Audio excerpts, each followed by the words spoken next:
បាទសួស្តីបងប្អូនបាទជាវីដេអូខ្លីបាទអាចជាកំសាន្តផងហើយជា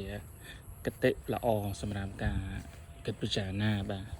ហើយទេសនាសួតច្បារផងដែរបាទអញ្ចឹងយើងកើតមកជាមនុស្សគឺយើងត្រូវតែមានសុជីវធម៌ល្អនិយាយល្អគិតល្អបាទហើយកុំសន្សំចិត្តស្មុកនៅក្នុងខួរក្បាលពេកបាទកាលណាយើងសន្សំចិត្តមួម៉ៅស្មុកពេកគឺ stress បាទធ្វើឲ្យយើង stress ហើយឆាប់ខឹងឆាប់មួម៉ៅដេកលក់បអត់លហើយទេអញ្ចឹងទេជាការដើម្បីប្រងាប់នៅការ stress របស់យើងគឺយើងត្រូវធ្វើល្អឲ្យបានច្រើនបាទហើយការនិយាយលេងសើចអីខ្លះគឺយើងកុំប្រកាន់ច្រើនកាលណាយើងប្រកាន់ច្រើនធ្វើឲ្យយើងស្មុគស្មាញទៅវិញទេបាទ